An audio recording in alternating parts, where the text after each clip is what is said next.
भगवते वासुदेवाय। भागवत पुराण द्वितीय स्कंध तीसरा अध्याय। कामनाओं के अनुसार विभिन्न देवताओं की उपासना तथा भगवत भक्ति की प्राधान्य का निरूपण। श्री सुखदेव जी ने कहा, परीक्षित, तुमने मुझसे जो पूछा था कि मरते समय बुद्धिमान मनुष्य को क्या करना चाहिए, इसका उत्तर मैंने तुम्हें दे दिया। जो ब्रह्म तेज का इच्छुक हो वह बृहस्पति की, जिसे इंद्रियों की विशेष शक्ति की कामना हो वह इंद्र की, और जिसे संतान की लालसा हो वह प्रजापति की उपासना करे। जिसे लक्ष्मी चाहिए वह माया देवी की, जिसे तेज चाहिए वह अग्नि की, जिसे धन चाहिए वह वसुओं की, और जिसे प्रभावशाली पुरुष को वीरता की चाह हो उसे रुद्रों की उपासना करनी चाहिए। जिसे बहुत अन्न प्राप्त करने की इच्छा हो वह अदिति का, जिसे स्वर्ग की कामना हो वह अदिति के पुत्र देवताओं का, जिसे राज्य की अभिलाषा हो वह विश्व देवों का, और जो प्रजा को अपने अनुकूल बनाने की इच्छा रखता हो उसे साध्य देवताओं का आराधना करना चाहिए। आयु की इच्छा से अश्वनी कुमारों का, पुष्टि की इच्छा से पृथ्वी का, और प्रतिष्ठाओं की चाह हो तो लोकमाता पृथ्वी और धौ आकाश का सेवन करना चाहिए। सौंदर्य की चाह से गंधर्वों की, पत्नी की प्राप्ति के लिए उर्वशी अप्सरा की, और सबका स्वामी बनने के लिए ब्रह्मा की आराधना करनी चाहिए। जिसे यश की इच्छा हो वह यज्ञ पुरुष की, जिसे खजाने की लालसा हो वह वरुण की, विद्या प्राप्त करने की आकांक्षा हो तो भगवान शंकर की, और पति पत्नी में परस्पर प्रेम बनाए रखने के लिए पार्वती जी की उपासना करनी चाहिए। धर्म उपार्जन करने के लिए विष्णु भगवान की, वंश परंपरा की रक्षा के लिए पितरों की, बाधाओं से बचने के लिए यक्षों की, और बलवान होने के लिए मरुदगणों की आराधना करनी चाहिए। राज्य के लिए मनवंतरों की अधिपति देवों के, अभिचार के लिए नृत्य को, भोगों के लिए चंद्रमा को, और निष्कामता प्राप्त करने के लिए परम पुरुष नारायण को भजना चाहिए। और जो बुद्धिमान पुरुष है वह चाहे निष्काम हो, समस्त कामनाओं से युक्त हो अथवा मोक्ष चाहता हो, उसे तो तीव्र भक्ति योग के द्वारा केवल पुरुषोत्तम भगवान की ही आराधना करनी चाहिए। जितने भी उपासक हैं उनका सबसे बड़ा हित इसी में है कि वे भगवान के प्रेमी भक्तों का संग करके भगवान में अविचल प्रेम प्राप्त कर ले। ऐसे पुरुषों के सत्संग में जो भगवान की लीला कथाएं होती है उनसे उस दुर्लभ ज्ञान की प्राप्ति होती है, जिससे संसार सागर की त्रिगुणमयी तरंग मालाओं के थपड़े शांत हो जाते हैं। हृदय शुद्ध होकर आनंद का अनुभव होने लगता है। इंद्रियों के विषयों में आसक्ति नहीं रहती, केवल मोक्ष का सर्वसम्मत मार्ग भक्ति योग प्राप्त हो जाता है।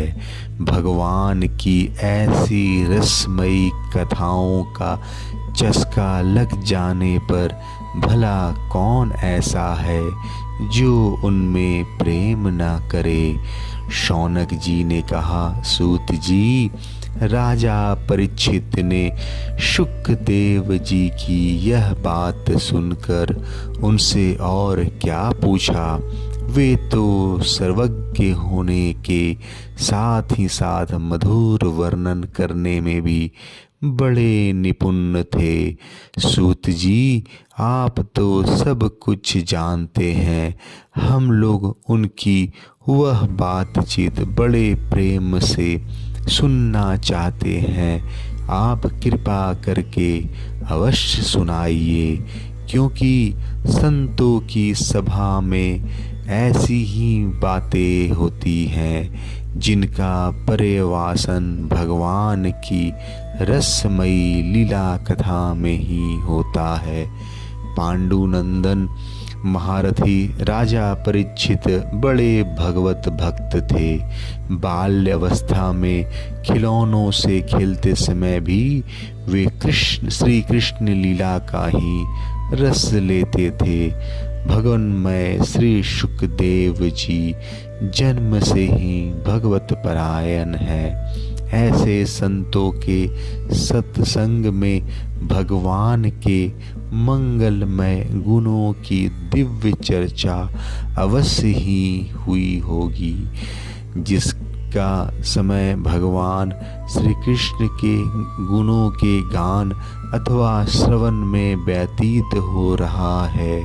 उसके अतिरिक्त सभी मनुष्यों की आयु व्यर्थ जा रही है। ये भगवान सूर्य प्रतिदिन अपने उदय और अस्त से उनकी आयु छीनते जा रहे हैं। क्या वृक्ष नहीं जीते? क्या लुहार की धौकरी सांस नहीं लेती? गांव के अन्य पालतू पशु क्या मनुष्य पशु की तरह खाते पीते या मैथुन नहीं करते? जिसके कान में भगवान श्री कृष्ण की लीला कथा कभी नहीं पड़ी, वह नर पशु कुत्ते ग्राम शुकर ऊंट और गधे से भी गया बीता है। सूत जी, जो मनुष्य भगवान श्री कृष्ण की कथा कभी नहीं सुनता, उनके कान बिल के समान है। जो जीव भगवान की लीलाओं का गायन नहीं करती, वह मेढक की जीव के समान टर टर करने वाली है। उसका तो न रहना ही अच्छा है। जो सिर कभी भगवान श्री कृष्ण के चरणों में झुकता नहीं, वह रेशमी वस्त्र से सुसज्जित और मुकुट से युक्त होने पर भी बोझ मात्र ही है। जो हाथ भगवान की सेवा पूजा नहीं करते, वे सोने के कंगन से भूषित होने पर भी मुर्दे के हाथ हैं। जो आंखें भगवान की याद दिलाने वाली मूर्ति, तीर्थ, नदी आदि का दर्शन नहीं करती, वे मोरों के पंख में बने हुए आँखों के चिन्ह के समान निरर्थक है। मनुष्य के वे पैर चलने की शक्ति रखने पर भी न चलने वाले पेड़ों जैसे ही हैं। जो भगवान की लीला स्थलियों की यात्रा नहीं करते। जिस मनुष्य ने भगवत प्रेमी संतों के चरणों की धूल कभी सिर पर नहीं चढ़ाई, वह जीता हुआ भी मुर्दा है। जिस मनुष्य ने भगवान के चरणों पर चढ़ी हुई तुलसी की सुगंध लेकर उसकी सराहना नहीं की, वह श्वास लेता हुआ भी श्वास रहित शव है। सूत जी, वह हृदय नहीं लोहा है जो भगवान के मंगलमय नामों का श्रवण कीर्तन करने पर भी पिघल कर उन्हीं की ओर बह नहीं जाता। जिस समय हृदय पिघल जाता है उस समय नेत्रों से आंसू छलकने लगते हैं और शरीर का रोम रोम खिल उठता है।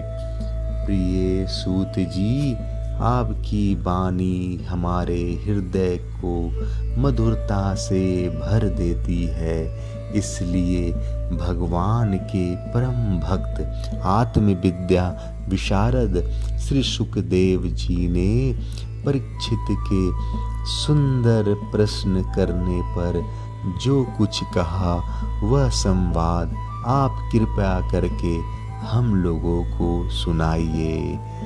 जय श्री कृष्ण। तीसरा अध्याय समाप्त।